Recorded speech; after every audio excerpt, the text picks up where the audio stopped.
24 years. Ever since the dawn of 4th grade in the warm bosoms of Harrington Elementary School. Our friendship was born deep within a mutual admiration for video games. Those were the days when entire afternoons would dissolve away to the sweat of intense gameplay as our hands would cramp from the unbridled fury of button mashing. During those days, I was just an innocent young schoolboy who did not know the ways of this world. Dema is the one that taught me how to dribble those basketballs. He is the one who taught me how to create games such as Heat, Wave, Soccer. He is the one that taught me how to hold those ping pong paddles, which one day allowed me to become the co-president of the ping pong club.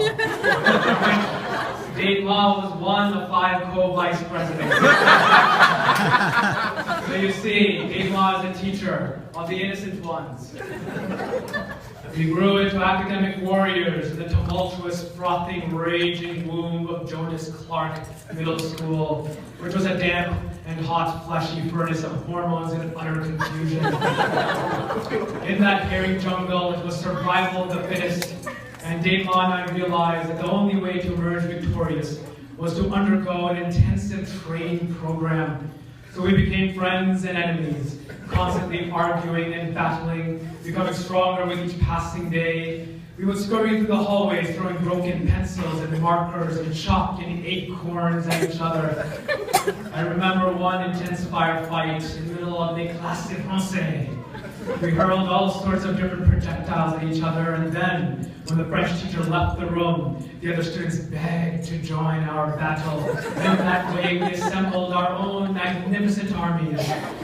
I remember as this partition of students was occurring, Dave Law summoned a mythical creature, like a mythical Pokemon.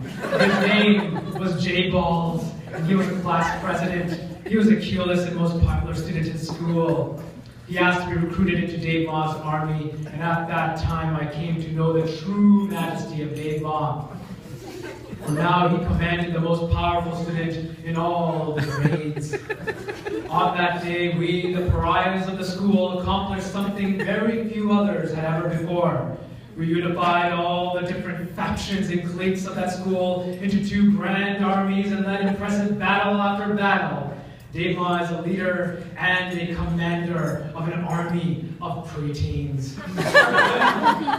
And then came high school and college. Those years of our lives were impregnated with a viscous and boiling ambivalence. Within those years, our perpetual childish arguments transformed into philosophical debates substantiated with evidence, logic, and a persistence that was dipped in a bubbling and surreal mixture of venom and insanity. Just like good NSA agents, we recorded our emails and IM conversations. We kept meticulous notebooks that chronicled the development of our thoughts. We conducted spying raids to collect evidence and created large, convoluted theories against one another. These theories led to a new metamorphosis in which the backbone of our personalities were broken and crushed, digested and regurgitated until a new exoskeleton was reassembled. The targeted T2 theories examined the role of frustrated, pubescent romance, infatuation, love, and obsession. The media theory explored the necessity for the diversification of activities in the wasteland of decaying and stagnant time. But perhaps the most seminal were the unstableness and projection theories. These theories bored in a poisonous liquid of rage, investigated the meaning of normalcy, the qualifications of betrayal, the utility of conformity, and the very fabric of our congealing personalities. Outlined and ultimately expressed in these 2 massive theories were instructions that in the future would build the architecture and destiny of our modern-day personalities. From this we learned that Dave Law is an argumentative philosopher. Many years after college, I embarked on a year-long journey that brought me throughout India. In my absence, Dave Law would occasionally visit my mother to make sure that everything was okay.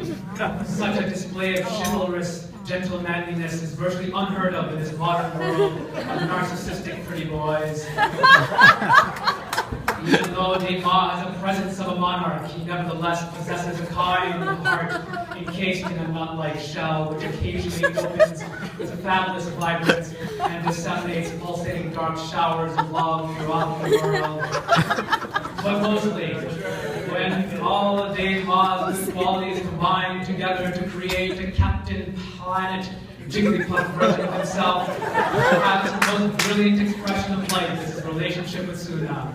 From the time that I have known Suna, I have discovered her to be a tremendously beautiful and kind person who is accepting and nurturing. Her abilities to interact with children such as those of Mike and Christina's are legendary. Her sense of fashion, such as admiring my super jacket #1, is exponential, second to none. In conclusion, let this beautiful union between Suna and Neymar be proclaimed throughout the heaving and rolling, undulating mountains of this world. Let me proclaim far into the horizon of time, which is drenched in a supple but healthy pinkness. Let it be proclaimed throughout every echoing and moist cavern and crevice within the earth. Mostly, let it be proclaimed throughout this ceremony. Thank you. Happy birthday.